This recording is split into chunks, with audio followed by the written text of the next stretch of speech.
On se retrouve dans Punchline sur Europe 1 et sur CNews. On accueille Sophie Cluzel. Bonsoir. Vous êtes secrétaire d'État aux personnes handicapées. On va revenir sur la polémique suscitée par Éric Zemmour après ses propos de vendredi sur l'inclusion des enfants handicapés en milieu scolaire ordinaire. Il s'est expliqué ensuite à plusieurs reprises. On va faire un petit récapitulatif pour nos auditeurs et nos téléspectateurs avec Kinson et on en débat avec vous dans un instant.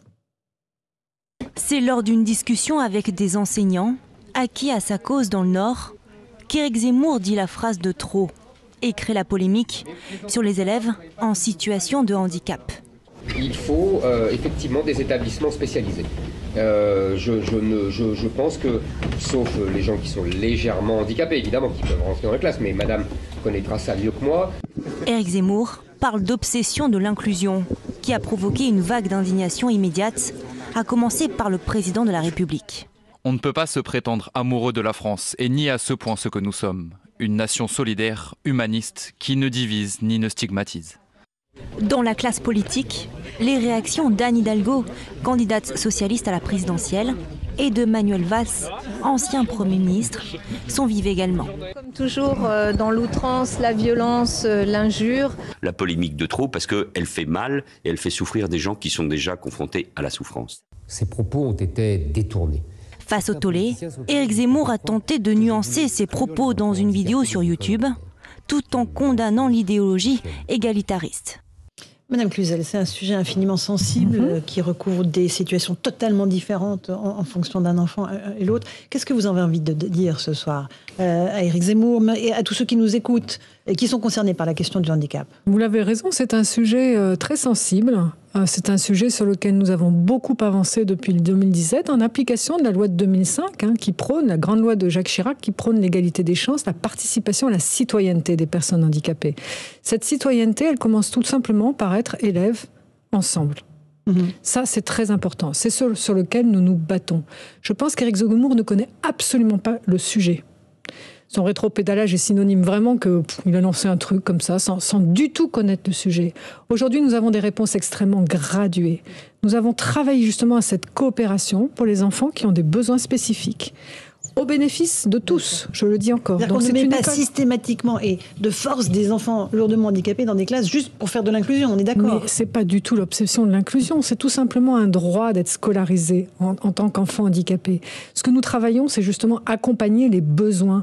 Nous avons créé des solutions, nous travaillons à la formation des enseignants, nous créons des classes maternelles pour autistes, justement parce qu'on reconnaît ces besoins si intenses d'accompagnement. L'enseignant n'est pas tout seul, on a augmenté de 35% les accompagnants d'élèves en situation de handicap. Il en manque encore, évidemment. Il en manquera, bien tous sûr, les parents le disent. Mais il manque peut-être des AESH. Mais regardons d'où on est parti.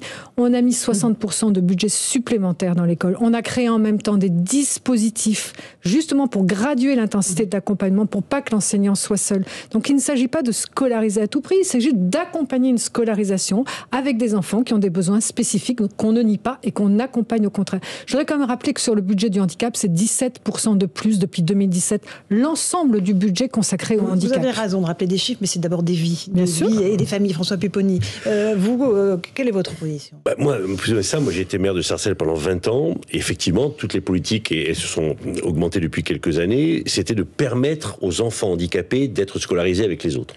Et c'était pas une question de principe ou de dogme en disant il faut le faire parce qu'il faut le faire. On le faisait parce que c'était une chance de plus donnée à ces enfants. Parce que ça fonctionne. Parce qu'ils ont le sentiment d'être parmi le groupe comme les autres et de ne pas être à côté. Et il y a des réussites exceptionnelles. Donc ça fonctionne. C'est pas un dogme quand il dit espèce de dogme de l'inclusion. Non. C'est que tous les spécialistes nous disaient il faut le faire parce que c'est donner une chance de plus à ces enfants et aux autres.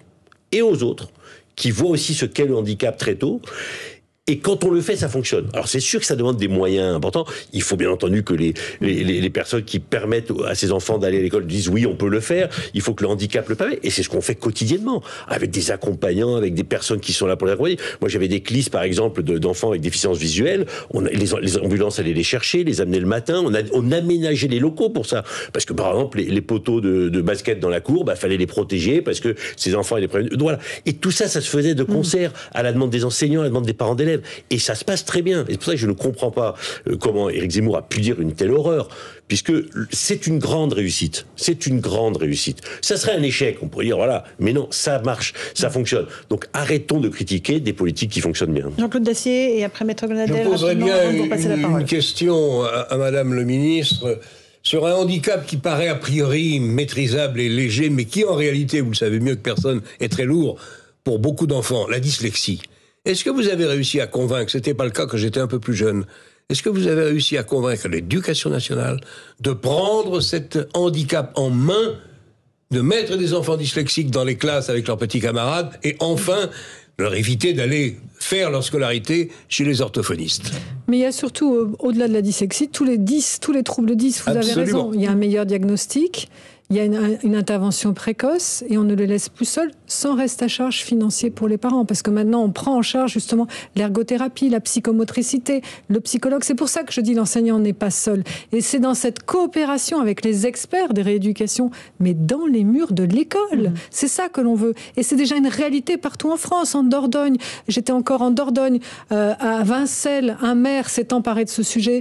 Eh bien, on a fermé le château au fond des bois parce qu'il n'avait plus de raison d'être. Les 33 enfants de l'Institut médico-éducatif, ils sont dans l'école. C'est une école qui a construit, justement, parce qu'il faut de la place, parce qu'on ne fait pas ça n'importe comment, parce que, justement, on travaille ensemble. Et c'est ça, l'école qu'on est en train de construire depuis 5 ans. Il y a aussi des enfants qui sont dyslexiques, qui sont malheureux dans le système normal, qui se sentent stigmatisés, qui se sentent mis à part par leurs petits camarades. On sait à quel point les enfants sont durs entre eux. Mais justement, c'est l'apprentissage en permanence, c'est la citoyenneté. Et c'est justement zéro tolérance à ces harcèlements quand il y en a. C'est toute la politique, justement, de non-harcèlement. Mais c'est pas parce que c'est compliqué qu'on va baisser les bras.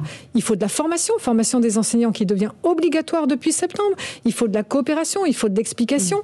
Mais c'est ensemble qu'on y arrivera, en coopération avec les associations. Mais vous n'excluez pas les établissements spécialisés. Mais bien sûr que non, on crée aussi des places en établissement. Et d'ailleurs, encore une fois, il dit des erreurs, puisqu'il dit qu'on ferme. Non, on a créé plus de 1600 places depuis 2017, 17% de plus en global.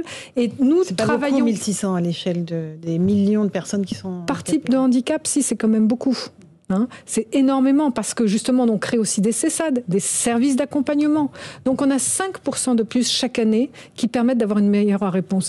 Mais je voudrais dire surtout qu'on ne reviendra pas en arrière. Dans tous les pays d'Europe, c'est ainsi. Dans tous les pays d'Europe. En Italie, en 1975. Mais non, en 1975, ils ont travaillé justement à cette scolarisation ensemble. C'est comme ça qu'on fait monter le degré d'acceptation de la différence. On ouvre des classes pour enfants polyhandicapés dans l'école de la République. On ne dit pas qu'ils vont avoir les apprentissages en même temps.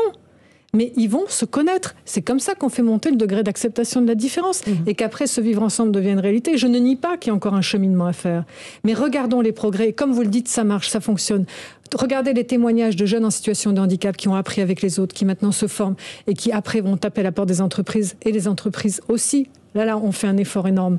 Et ça fonctionne. Donc, il faut absolument le travailler. Maître Grenadel, vous vouliez intervenir. Vous avez écrit un papier ce matin dans le Figaro, c'est ça pour... Oui. Pour dire quoi? Je dis que le monde médiatique est devenu une foule déchaînée. Vous avez posé une question pertinente. Il y a certains enfants qui sont malheureux, certains enfants handicapés, qui ont un lourd handicap, qui sont malheureux dans une classe normale. La question que vous avez posée... elle ne justifiait pas, de la part des autres, de vous aboyer dessus.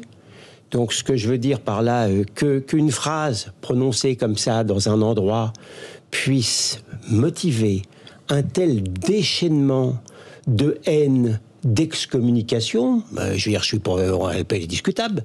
Je suis pour le libre débat, mais cette disproportion entre avoir dit une phrase et une réaction comme ça, Madame Hidalgo, plus handicapée dans l'indignation que dans la réflexion, entre nous soit dit, qui explique qu'il a insulté tous les Français. Le journal Libération, c'est extraordinaire, le journal Libération lui donne raison. Il dit, et si, le premier titre du même article, et si Zemmour avait raison, si effectivement certains enfants handicapés n'étaient pas bien dans l'école. Et puis, ils reprennent le même article Non mais attendez, c'est quand même très grave. Le même article, on dit... change le titre.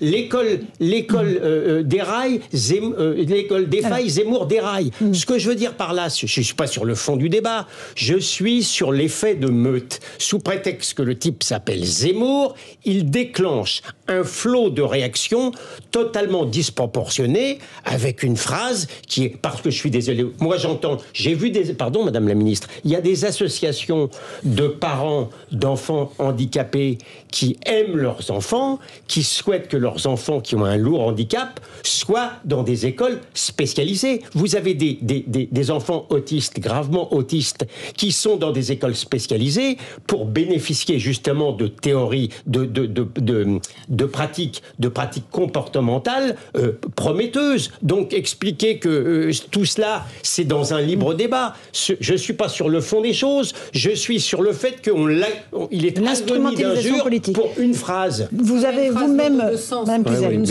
une phrase lourde de sens, quand il dit que les enfants handicapés n'ont pas leur place à l'école. Il dit que pas tous. Même dans sa petite phrase, il dit pas tous, Madame la Ministre. Il y a des petits handicapés légers, mais comment on ose parler de ça? Il n'y a pas de petits handicapés ou de liants handicapés, il n'y a pas de vie minuscule.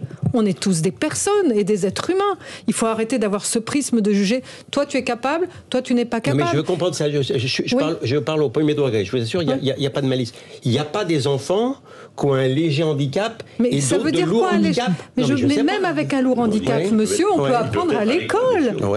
Mais bien sûr, mais c'est pas à l'école seule. C'est pas l'école telle que vous l'avez, une représentation. C'est l'école avec les rééducateurs, mais c'est une école où la fratrie rentre dans les murs de l'école et les réponses sont très très très graduées. Mais alors pourquoi on met des enfants lourdement handicapés dans des écoles spécialisées? Mais parce que c'est l'héritage que l'on a depuis les... Il ne faut plus. Mais j'ai jamais dit ça. Je vous dis que c'est un héritage et qu'on est en train de transformer et qu'on a des enfants polyhandicapés qui maintenant apprennent avec leurs équipes. Ils ne sont pas seuls. Madame Cluzel, vous avez dit, nouvelle façon de voir... Éric Zemmour s'en prend aux étrangers, maintenant aux handicapés, on sait où cela mène. Le sous-entendu, évidemment, il est très clair. Oui. Qu'est-ce que vous sous-entendez? Je pense qu'il veut des gens qui sont dans la norme. Voilà, qui ne sortent pas de la norme, d'une certaine norme qu'il a définie. Et quand vous êtes en dehors de cette norme, vous n'avez plus votre place avec les autres. C'est ça qu'il dit avec la scolarisation des enfants handicapés en dehors. Écoutez, sincèrement, quand on pense... Grosse bêtise, oui, il a dit une grosse bêtise. Sur un sujet qu'il ne maîtrise absolument pas, ça oui. Mais oui, mais il faut arrêter de dire des bêtises quand ça a un impact. Quand ça a un impact fort. Les Français jugeront sur les familles, quand ça a un impact fort sur les personnes, etc. Je ne suis pas en train de dire qu'on n'a pas fermé de classe spécialisée. On a besoin de ces personnes qui travaillent, en effet, mais on veut de la coopération. L'école de demain, ce n'est plus du tout celle qui... Mais si, bien sûr, monsieur. Non, c'est pas ça que je veux dire. On sait où ça mène. La question, on sait où ça mène. Et il y a eu beaucoup de comparaisons totalement obscènes. Il y en a qui expliquent que, en vérité, ce qu'ils préconisent, c'est ce qu'ont préconisé les nazis pendant la guerre. Si ça, c'est pas obscène... On sait où ça mène à un retour en arrière que l'on ne veut pas. C'est ça que je dis quand on sait où ça mène. On a des exemples. Moi, je voulais saluer un ami, Patrick Toulmec, qui est délégué interministériel, qui est handicapé et qui a fait toute sa scolarité dans des établissements spécialisés. Et il en a souffert. Dans la mesure du possible, lorsque c'est possible, il faut permettre à ses enfants d'être dans une scolarité normale. Mais partager mais ça se fait avec les parents, le monde médical, les enseignants. Et quand on constate qu'effectivement on ne peut pas, pour des raisons diverses et variées, la personne reste dans une situation peut-être extérieure. Mais dès que l'on peut, on le fait. Et ça se passe. Mais sincèrement, là où je suis très étonné de la position d'Éric Zemmour, c'est qu'il ne connaît pas le sujet. C'est que dans toutes les écoles de France aujourd'hui, il y a des protocoles pour tous les enfants qui ont un handicap, lourd ou pas lourd, pour faire en sorte de voir si on peut. Et quand on peut, on le fait. Et quand on le fait, la plupart du temps, ça marche bien. Donc voilà, critiquer quand ça fonctionne, ça me choque quand même. Madame Cluzel, un mot de conclusion. Un mot de conclusion, c'est que nous travaillons vraiment à ce que ce soit possible. Il y a encore du chemin à faire. Il y a beaucoup de moyens qui manquent encore. Mais il y a eu beaucoup de moyens mis vraiment sur ce quinquennat et des moyens qui sont vraiment crantrés. On ne reviendra pas en arrière, c'est ça que je veux dire. On augmente les budgets en même temps des professionnels dans le médico-social et en même temps dans l'école. C'est un cheminement long. Il faut former le personnel, c'est indéniable. Il faut permettre ces allers-retours. Il faut travailler ensemble. Et je salue les maires et les collectivités locales parce qu'elles s'impliquent vraiment. Parce que ça veut dire qu'on construit une école différente. On a de la place pour la rééducation. On se projette dans le collège. collège, dans le lycée, ça fonctionne, ce parcours scolaire. De toute façon, je veux dire, c'est ce que nous demande aussi l'ensemble des familles. Avoir l'adaptation, l'accompagnement au plus près des besoins. Et nous y travaillons vraiment depuis 5 ans. Dernier mot, non pas m'inquiéter, mais m'interroger sur les établissements spécialisés. Où il y a un dernier mot très vite. Il y a parfois, j'entendais l'invité du journal de 20h hier soir sur France 2 qui parlait handicapé lourdement lui-même, il parlait d'une certaine logique carcérale. Est-ce que ça, évidemment, vous en êtes conscient ? Alexandre Jolien, que vous avez entendu. Voilà, c'est lui que j'ai entendu. Et il se souvient, dans sa jeunesse, il était dans un établissement spécialisé. Et il a encore en mémoire une certaine logique carcérale. Mais non, ça a bien évolué. Quand je vous dis que les murs tombent, c'est vraiment pas une image. C'est que cette coopération... Mais exactement. Et puis les enfants sortent, rentrent. Et c'est ça la coopération. C'est cette école qu'on a construite. Donc elle est déjà en chemin. On va l'accélérer, tout simplement. Et on a vu qu'il y a 2 sujets. Il y a le sujet de fond, c'est-à-dire le sujet des enfants qu'on accueille à l'école, et le sujet politique, la polémique politique, qui sont 2 sujets différents. Merci beaucoup, Madame Cluzel, d'être venue ce soir.